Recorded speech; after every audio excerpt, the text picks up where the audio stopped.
जय श्री कृष्णा दोस्तों, हर हर महादेव। कैसे हैं आप सब? स्वस्थ और सुरक्षित होंगे। दोस्तों, संसार में कोई शायद ही ऐसा व्यक्ति होगा जो लक्ष्मी की कृपा से सुख, समृद्धि, सफलता और ऐश्वर्य की कामना ना करता हो। राजा हो, चाहे रंक हो, चाहे कितना भी छोटा हो, चाहे कितना भी बड़ा हो, सभी चाहते हैं लक्ष्मी सदा उनके घर में निवास करे। और व्यक्ति धन की प्राप्ति के लिए प्रयत्न भी करता है, प्रयास भी करता है, परिश्रम भी करता है। और जितने भी प्रयास करता है, यदि उसका भाग्य साथ देता है तो अवश्य उसे धन मिलता है। यदि कभी भाग्य साथ ना दे तो वह व्यक्ति का प्रयास असफल रहता है। उसे उतना धन नहीं मिलता, मिलता तो है लेकिन उतना धन नहीं मिल पाता जितना वह परिश्रम करता है। दोस्तों, यदि आप चाहते हैं कि लक्ष्मी आपके यहाँ सदा के लिए निवास करे, स्थिर रूप से निवास करे, तो कुछ बातों का तो आपको ध्यान देना ही पड़ेगा। जैसे आप अपने घर में कभी भी अटाला जमा ना होने दें। जिस घर में कचरा जमा होता है, जो वस्तु आपके उपयोग की नहीं है, वो आपके लिए अटाला हो गया। आप उसे कभी भी न रख के रखें। समय समय पर अपने घर से अनुपयोगी चीजें निकालती रहें, वस्तुएं निकालते रहें। साथ ही आप गेट खोलते हैं, दरवाजा खोलते हैं और जैसे एक आवाज आती है, वो कभी भी नहीं आना चाहिए। उससे भी आपके घर की लक्ष्मी रुष्ट होती हैं और आपके घर में कलह और नुकसान की स्थिति बनती है। आप कभी भी अपने घर में जाले न लगे रहने दें। कहने का मतलब यह है कि आप जितनी ज्यादा साफ सफाई रख सकते हैं अपने घर में रखना चाहिए। इससे लक्ष्मी आपके यहाँ स्थिर निवास करने लगती हैं। अब मैं आपको जो उपाय बताने जा रही हूँ, बहुत ही अच्छा, बहुत ही अचूक उपाय है। ऐसा कहा जाता है, शास्त्रों में ऐसा वर्णित है कि जिसने भी इस कार्य को कर लिया उसे कभी भी लक्ष्मी की कमी नहीं, बल्कि ऐसा कहा गया है कि 7 पुश्तें बैठ के खाएं, इतना धन आ जाता है। आप शुक्रवार के दिन शाम के समय माँ लक्ष्मी की प्रतिमा यदि आपके यहाँ है, फोटो है, तो वैसे तो आप हर घर में श्री हरि विष्णु और माँ लक्ष्मी की 7 वाली तस्वीर तो लगी ही होना चाहिए। आप अपने मंदिर में माँ लक्ष्मी और श्री हरि विष्णु भगवान की एक फोटो या प्रतिमा अवश्य रखें। साथ ही शाम के समय यदि आप शुक्रवार का व्रत करते हैं तो मखाने की या साबूदाने की खीर बनाएं। यदि आप व्रत नहीं रखते हैं तो चावल की खीर बना सकते हैं। उसमें चाहे थोड़ी सी ही सही केसर डालें और मीठा करने के लिए आप कोशिश करें। यदि मिश्री डाल सकते हैं, शक्कर नहीं डालकर और मिश्री डाल सकते हैं, तो आप इतना कार्य अवश्य करें। और खीर बनाकर माँ लक्ष्मी और श्री हरि विष्णु के सामने रखें प्रसाद स्वरूप। उसमें थोड़ा सा तुलसी दल डालें और इसके बाद श्री सूक्त का पाठ करें, मंत्रों का जाप करें। जो श्री सूक्त का पाठ करता है या मंत्रों का जाप करता है, उसकी इच्छाएं हमेशा, कोई भी इच्छाएं अधूरी नहीं रहती, सभी इच्छाएं पूरी हो जाती हैं। धन संबंधी उसे कभी समस्या आती ही नहीं है। श्री सूक्त में 15 ऋचाएं हैं, महात्म सहित 16 ऋचाएं मानी गई हैं। वैसे कोई भी किसी भी स्तोत्र का बिना महात्म के पाठ करने से फल की प्राप्ति नहीं होती है।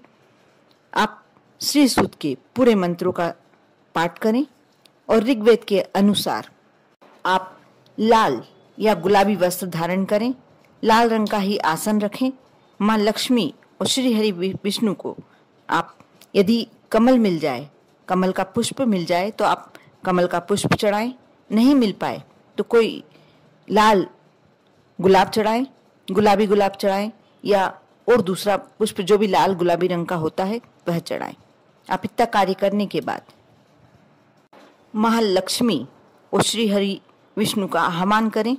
मैं ऊपर स्क्रीन पे डाल दे रही हूँ, आप उसे पढ़कर, और हिंदी में भी आपको बता दे रही हूँ, क्योंकि यदि आप संस्कृत में नहीं कर पाते हैं, आपका उच्चारण गलती होता है, तो वो अनुकूल नहीं है आपके लिए। इसलिए आप हिंदी में भी बोल सकते हैं, कोई उसका दोष नहीं लगता। जो मैं स्क्रीन पे आ रहा है आप उसे पढ़ लीजिए, और नहीं तो आप हिंदी में इस प्रकार बोल सकते हैं। आह्वान करना है आपको। कमल के समान मुख वाली, कमल दल पर अपने चरण कमल रखने वाली, कमल में प्रीति रखने वाली, कमल दल के समान विशाल नेत्रों वाली, सारे संसार के लिए प्रिया, भगवान विष्णु के मन के अनुकूल आचरण करने वाली, आप अपने चरण कमल को मेरे हृदय में स्थापित करें। आप इस प्रकार माँ लक्ष्मी का आह्वान करें, थोड़े से अक्षत चढ़ाएं और आप स्क्रीन पे देख सकते हैं मैं श्री सूत मंत्र पाठ दे रही हूँ। आप उसका पूरा अच्छे से बैठकर एक पाठ अवश्य करें और यदि कर सकते हैं तो लगातार 11 दिन करें, नहीं कर सकते हैं तो 11 शुक्रवार तो आपको करना ही होगा।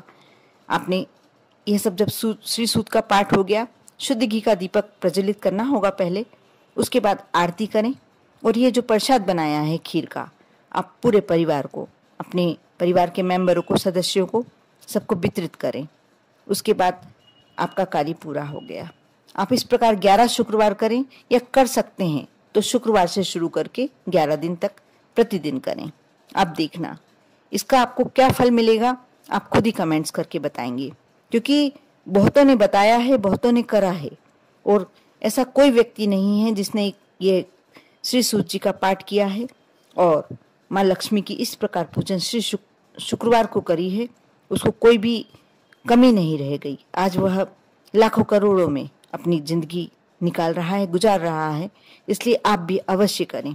आप पर महालक्ष्मी की इतनी ज्यादा कृपा होगी कि आपके जो रिश्तेदार हैं, परिचित हैं, आपसे जरूर पूछेंगे कि आपने ऐसा क्या किया। यह तो मैंने शॉर्टकट में बताया है। यदि आप और अच्छे से करना चाहते हैं तो एक कंडी लगाकर उसमें थोड़ी सी आम की जो सूखी लकड़ियां होती हैं वे डालें, आहुति दें, उसमें खीर का जो आपने खीर प्रसाद रूप में रखी है उस खीर की आहुति दें और प्रसाद को लक्ष्मी जी को स्मरण करते हुए आप भोग लगाएं। कुछ ऐसी बातें होती हैं जो हम कर नहीं पाते हैं, इसलिए थोड़ी मुश्किल पूजाएं हम घर में बिना विद्वान पंडित के नहीं कर पाते हैं, इसलिए मैंने और डिटेल्स में नहीं बताया है।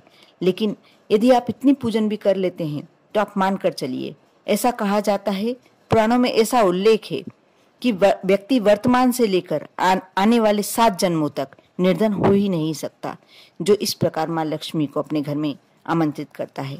कर देखें, विश्वास और श्रद्धा के साथ, विश्वास और भक्ति के साथ आप यदि इतना सा उपाय कर लेते हैं तो आप मान कर चलिए कि आपके जीवन में धन संबंधी तो कोई परेशानी आनी ही नहीं है। और यदि लगता है आपके रिश्तेदार या परिचित में किसी को इस उपाय की जरूरत है, आवश्यकता है, तो आप अवश्य उसके साथ शेयर करें। साथ ही यदि आप मेरी आवाज़ पहली बार सुन रहे हैं, आप मेरे चैनल पर नए हैं तो सब्सक्राइब अवश्य कर लें, क्योंकि बहुत सारी ऐसी जानकारियां मैं पहले भी अपने वीडियो द्वारा दे चुकी हूं जो आप लोगों के लिए बहुत आवश्यक है। साथ ही मैं आगे भी आप लोगों के लिए बहुत सारी जानकारियां लेकर आने वाली हूं। आप प्लेलिस्ट में जाकर अलग अलग दिन के उपाय और अलग अलग त्योहारों के उपाय जो भी आपके लिए बहुत ही अति उत्तम हो, आप निकाल सकते हैं और देख सकते हैं और दूसरों के साथ शेयर भी कर सकते हैं, क्योंकि इस छोटे छोटे उपाय होते हैं जिन्हें कर कर हम अपने भाग्य को बदल सकते हैं, हमारा भाग्योदय करवा सकते हैं। कुछ ऐसा होता है, हमारे कुछ पूर्व जन्म के कर्म होते हैं जिससे हम भगवान हमें उतना नहीं दे पाते हैं, लेकिन यदि हम इस जन्म में थोड़ी सी कोशिश करते हैं, थोड़े से उपाय करते हैं, ईश्वर को याद करते हैं, अपने इष्ट को मनाते हैं, तो अवश्य हमारे ईश्वर हमारे ऊपर कृपा करते हैं और हमारी जीवन की जो भी समस्याएं हैं दूर कर देते हैं। और धन एक ऐसी चीज है कि इसकी आवश्यकता सभी को होती है।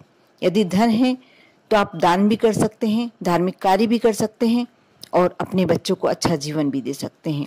आप स्वयं भी ऐश्वर्य युक्त जीवन जी सकते हैं। इसलिए अवश्य आप इन उपायों को करें और साथ में अपना जीवन सहज और सरल बनाएं। आप पर और आपके पूरे परिवार पर माँ जगदम्बा की कृपा बनी रहे, माँ लक्ष्मी की कृपा बनी रहे। ओम नमः शिवाय।